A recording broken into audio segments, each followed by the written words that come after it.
Congratulations, we've made it this far, and welcome to the last Math Swag of the year. Reflection time. In Google Classroom, please view the responses from last swag by clicking on the Responses link. Which were your favorites? Which ones could really help? Please push pause and add your thoughts in the class comments section below. Now it's time to reflect on what went well for you over the last 6 weeks. Click on the What Went Well link in Google Classroom and add your thoughts. Hello, Irving ISD math teachers. It's Tasha Hofert, your elementary math coordinator. First, I'd like to thank you for taking time out of your busy schedule to participate in our virtual SWAG session. Let's talk a bit about the concrete pictorial abstract progression. Concepts need to be introduced through hands-on experiences with manipulatives. This is very important as you plan your daily math block. As you are choosing learning activities for any part of your math block, choose concrete task first. Then, when your students are ready, move them on to the pictorial phase. It's important for our students to know that a pictorial model helps us to make a mental image of the concrete that we've been using. With this progression, students should have enough context to understand an abstract task. So if your students are struggling with an abstract task, that tells you that you need to take them back through the progress. Thank you. Here's how that might look in your grade.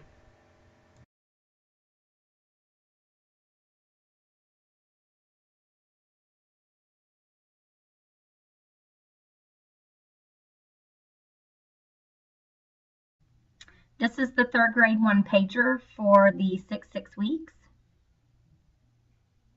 Okay, so looking at this one-pager for the upcoming 6th 6 weeks, it does look very different, but that's also because we have the STAR test coming.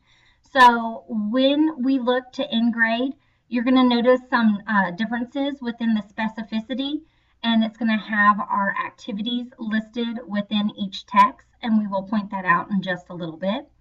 After we finish STAR, there are going to be some different projects and fun activities to do that still tie back to third grade text that will help students prepare for fourth grade. It will require them to think about fractions and also multiplication, since those are areas that students need to grow rather quickly when they hit fourth grade. And of course, you will be continuing your intervention by looking at your data, thinking about how to differentiate it for your students, and it will be very focused for your classes. So we're going to talk about different parts with that. Notifying you which reporting category that these questions come from and how many questions are from that reporting category. Now again, within end grade this time, we are focusing on the readiness. So you will see several different activities listed under each reporting category. I'm going to go ahead and slowly move down to reporting category 2, because we'll remember this is where 40% of our STAR questions are going to come from. And you will notice that there are several different activities listed under for text 3-4A. Again, we're trying to provide a variety of options so you can go through and see which one works best for your kids and the data that your class has shown you.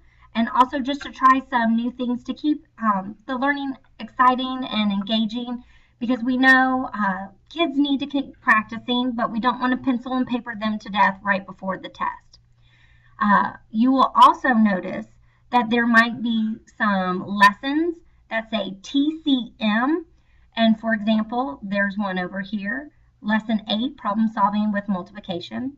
TCM stands for Teacher Created Materials, and this is a resource that we have purchased, and we have certain lessons that we have pulled from, so therefore it's very targeted. It is detailed to help our kids and stay focused. So again, as you keep going down through the different texts, you'll notice several different ideas and examples. Things that you may have seen previously but have added with an added twist, or something that you didn't try previously but you want to go back and try now. and we welcome you to try all those out. There is also down in the resources where it says Star Review Math Activities. There's a giant list that gives other additional ideas to help support, like Jeopardy games or maybe building a Kahoot. So you can go through and read about those and make a Kahoot or a Jeopardy that fits what your class needs. Okay, so we're going to be walking you through how to access your AWARE report so that you can pull data from DCAs and from other district administered tests. So from the AWARE screen on the left-hand side, you will notice that it'll list all of the courses that fall under your name. So for our purposes today, we're going to click on the GT Math, and you will have the option of selecting DCA 1, DCA 2. If you need to access other documents, they would be there as well. For our purposes, we're going to look at DCA 2, Mathematics.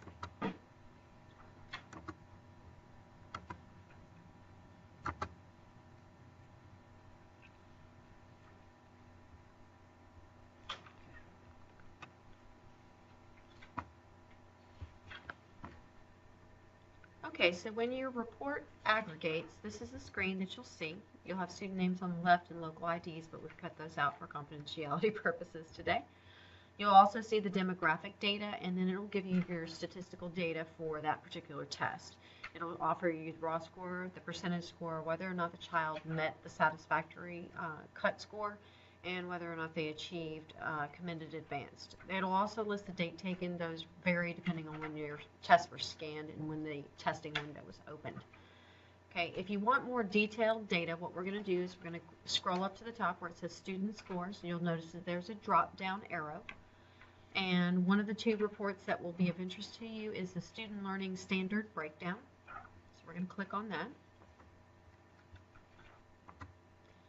So for the Student Learning Standard Breakdown, what this does is it gives you the percentage performance on individual standards by each kid. So from this report, you can glean whether you have a TEK that needs to be retaught as a whole group or whether you need to target specific students for specific standards. If you scroll over the standard itself, it will pull up the actual standard so you can know what it is rather than just the number. And then the additional piece that we'll want to look at is also in the drop-down menu at the top. We're going to look at student individual responses. For student individual responses, what you'll see is what the correct answer is and the incorrect answers that your students selected in red. So for example, if this is my class, I am going to talk to my class about question number 5 because distractor C was the only other answer selected by the students. So I'm going to want to talk with my students about why they chose that particular answer and what the value of that distractor was. Okay, so any report that you pull in AWARE, you can export either as a PDF or an Excel. Myself, I prefer the Excel because I can manipulate the data and move it around to suit the needs that I have at that particular time. So we're going to go ahead and export.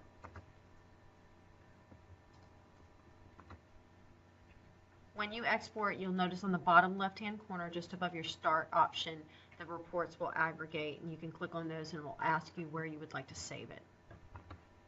Okay, so once you export to Excel, you can reconfigure and you can also dump information that's not necessarily valid to you at this time. So for our purposes, we don't particularly need the special ed indicator, the LEP, the gender, or the ethnicity. So you can highlight those columns and delete them with just the data and the students' names. You can also organize through data the order in which the data appears for you. The only disadvantage to exporting to Excel is you don't have the ability to hover over the TEKs and have it tell you what the standards are. Okay, so but from this data you can manipulate and get the report the way you want it. Okay, our next review strategy is called Math Auction, and it's for you competitive friends out there. All right, for this one, students are provided with a sheet with 2 columns, and I'll give you an example in a moment. The left column has a set of questions, such as 10, and the right column has the answers to those questions. Some of them are correct and some are not. So from that point, you divide students into groups of 3 or 4 to create teams, and each group will have a paddle to indicate their team name or team number. The group starts with a set amount of money, such as $1,000, and in their group, students need to compare their answers to a particular question series. What questions have the correct answers? Which answers are incorrect? The goal for the team is to purchase the most correct questions. Purchasing an incorrect question will cause teams to lose a set amount, such as $500. If there is a tie, the team with the most money left over wins. When the auction starts, each group decides how much they want to bid for a question. Debates ensue over whether the answer provided is correct or not, and decisions must be made. After all the questions have been auctioned off, each problem is worked out and discussed whole group, and you count up at that time how many correct questions were purchased by each team to determine the winner. Okay, so this activity is for our third graders, and it is very similar to a generate, sort, connect, and elaborate. That was something we learned at the Institute way back in August, but we're kind of bringing out some of those ideas again to keep them fresh. On this particular one, as a teacher, I'm providing 4 words for the kids. You could have your students list a whole bunch of different math ideas that they've talked about this year, math topics. But again, for this particular one I'm modeling, I would have gone ahead and picked the 4 I want to talk about. And those are going to be perimeter, addition, money, and place value. So I would start off with just those 4 boxes, and then I would ask kids to either work on their own or maybe in a partner or even in a small group to help me figure out connections. How do these 4 ideas connect to one another? So as students are talking, they may come up with ideas like, well, I know I need to know addition in order to figure out the perimeter of a shape. So I'm going to take all the different sides and their lengths, add them together, and then I have perimeter. I know that perimeter and money connect because they're both measurement pieces. Place value, I'm going to have to think about place value for a moment. I know addition helps me with figuring out collections of money because I might have a few dimes and quarters and nickels, and I can get those different amounts of the coins and add them together to figure out the collection of money. Oh, place value, now I know. Place value helps me when I count my money. So this is just a little idea on what students can do to go back through and do some brainstorms of all the different topics you have covered this year and how they are all connected to one another. A final piece you could do is to have students come up with an elaboration statement on a final takeaway piece for each of these 4 ideas that you have given. That's going to be a little bit harder to do, so if you just need to do the connecting part, that is perfect. But if you want to push your learners to make that elaboration statement, I say go ahead and go for it. Okay, this next activity we're going to talk about is the operation sort. So you can feel free and use the problems we've put in grade, or you can also go back and use problems of the past that you have created or maybe you have in other resources on your campus. And the purpose of this activity is to really get kids to discuss how they would go about solving the problems as well as why they chose that operation. So it's a great opportunity to build in number sentences because we know sometimes they're going to see a number sentence versus just having the number as the answer. So again, this is a way that we can tribal merge several different ideas together. So we're just going to do a few of these problems. So our first problem says Ben has 5 times as many pictures in his photo album as Jane has in her photo album. Jane has 7 pictures in her photo album. How many pictures does Ben have in his photo album? Well, I know Jane has 7 and Ben has 5 times as many pictures. So I'm picturing this problem is going to be a multiplication problem because I could show it with a strip diagram of Jane's on top was 7. Better yet, let's show that. Here's Jane with 7. And Ben has 5 times that. So his strip's going to be much larger. There's 1 time, 2 times, 3 times, 4 times, 5 times, 6 times. Oh my goodness, and I ran out of room. 7 times. And then we know each part of Ben would be 7, 7, 7, 7. Oh, 5 times. 1, 2, 3, 4, 5. There we go. Teachers make mistakes too. So Ben's is 5 times as large as Jane's. So we have 1 7, 2 7s, 3 7s, 4 7s, 5 7s. So I see this as a multiplication problem because I have 7 5 times over. So that's why I chose to put that one as a multiplication problem. The next problem we drew from our stack says Julie has 65 more trading cards than Lucy. Lucy has 43. How many cards does Julie have? Julie sounds like she has most of them. So again, we could do a strip model, or we could even show it as a different kind of number sentence. So I know Julie, her number is going to be larger than Lucy's number. So Lucy has 43. And Julie has 65 more than Lucy. Oh, so that tells me that Julie will equal 43 plus the 65. So students might move this over to an addition problem, which hopefully they would see and understand why. This next problem has a red hat cost $18 and a blue hat cost $6. How many times as much does the red hat cost as the blue hat? On some of these problems, you might have students in a debate because some child might see it as 18 divided by the $6 to just have that math fact where they know 6 times 3 is 18. Or you might have children see it as the multiplication problem because they're thinking 6 times something equals the 18. Or they could even have it as repeated subtraction or even possibly as a repeated addition. So again, there are ways to incorporate how could this problem be an addition problem? How could this problem be viewed as a division problem?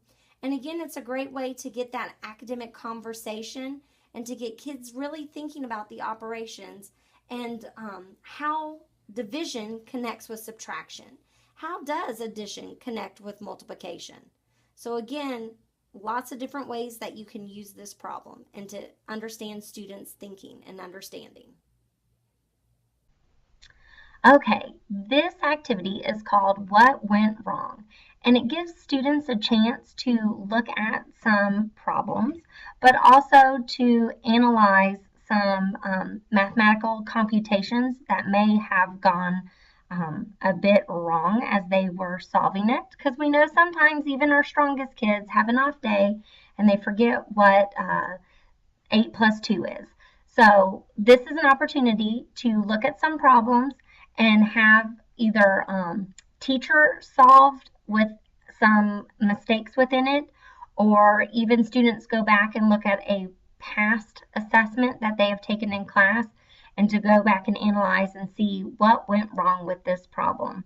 So this particular example were a few questions from Lead Forward, but as I've mentioned, you can go ahead and use examples from past assessments where you're borrowing that question and solving it and making a mistake, and that way your students are able to explain what went wrong as you were solving it. Or you can even have students analyze previous classwork or assessments from throughout the year. This idea is called true or false. You can use it in several different ways. This particular example that we're looking at gives a data piece, and that way we're going back to helping students reflect on their understanding of what they know about graphs and different parts of data. So on this particular one, we're going to use the graph on baseball games to help us solve these true or false statements. Now, one thing I want to make sure that we emphasize here is that students aren't just going to mark down T for true and F for false. We really want them to go back and be able to justify their thinking, because number one, it's going to give you an opportunity to understand what they're thinking and where they're coming from, but also how to clean up and clarify some of those misconceptions. So with this particular example, again, we've provided a graph, but you could also do true or false with any other common assessments you've given in class or any other questions or resource materials you have available. So again, true or false is just another activity to do to help your students prepare for STAR, but not necessarily always have a pencil and paper type activity. Okay, so what we're going to be doing now is we're going to be looking at the review strategies for the 5th grade review unit, which is Unit 7. The problems that we've selected for today's demonstration are from the TEAG 5.4b, and the first strategy we're going to talk about is called SCOOT, and you can find this in the resources section on the actual curriculum unit. So for SCOOT, what you will do is you will put your kids into groups of 4, and each desk will have a problem on it. After the students complete the problem, they are going to turn their problems over as such. And when all 4 members of the table have finished, they then scoot either clockwise or counterclockwise so that they can move to the next problem. When all 4 problems have been completed, the students will then converse with one another to determine an agreed upon answer for each one of the questions. And they will record each question answer onto a post-it and place it on the exit board at the front of the room. And that is the SCOOT review. Okay, so now that we have talked about STAR and we feel a little bit more prepared for pre-STAR, this final unit is what we're going to focus on post-STAR. It is Unit 11, Bridging the Gap. We want to make sure our 3rd graders have a strong foundation to get ready for those 4th grade math texts. So some specifics we've gone back to reinforce include our fractions and multiplication and division. So again, you can go through and read the unit summary and the big ideas. There are also the essential questions are within this unit. And then as you move down to the standards and specificity, you will notice that it's back to our traditional format where we have the text on the left side and a breakdown of the text on the right side. So again, it gives us the process text and different ideas on what to target. And then it goes back to the content text and how to help our kids and some other ideas and examples. Okay, so now that we are looking at the post-STAR learning plan, it has gone back to our traditional format, but you will notice some differences as you look through the format of the learning plan, specifically with small groups and stations. It says that small group time can be used to target text instructions for the students needing extra help. Again, this is where that data piece from AWARE, from your common assessments, and from different tests, quizzes, things you've observed in the classroom really come into play. This is when you want to pull students according to their needs to help further develop them and provide that strong support before summer vacation. So again, that small group time is going to be very differentiated for your students. It's going to be very focused on what each child needs, and it's going to look very different for all your kids you're servicing. With the lesson part, it's hard to believe that after STAR you have about 12 days. So I know there's going to be a lot of things going on in those 12 days, but we want to provide you some different activities to get the kids still engaged in learning and active in their math development. So there are different projects listed that you can go through and check out, including design a room project. There's a family adventure. And then one of my favorites is design your own Minecraft characters, which could also lead into some coding and other computer building skills to get kids excited about using math in the real world. We also provided additional support activities for fractions that come from the TCM, the teacher created materials. So please feel free to use those as well. Hello, fabulous third grade math teachers. Here is a quick rundown of the Minecraft Pixel Person project, which should be a great way to spend the last few days or weeks of school. First, you'll have a list of materials for the paper portion of it, where you will make a Minecraft person and do all kinds of math with it. Perimeter, area, fractions, decimals, everything. Aren't Steve and Alex handsome and beautiful? Next, you can go to code.org and have your kids learn a little bit of coding and use Minecraft to engage them in math. First thing you should do yourself is go to code.org and sign up. Create a new class or section. Give it a name. If you have multiple sections, you can create multiple classes, multiple sections that you teach. The ITSs recommend that you start with Star Wars, the Star Wars course, because it's the first one, it's the easiest one, it's really the introductory course for the coding, and it's tons of fun. I promise you, your students will be instantly engaged.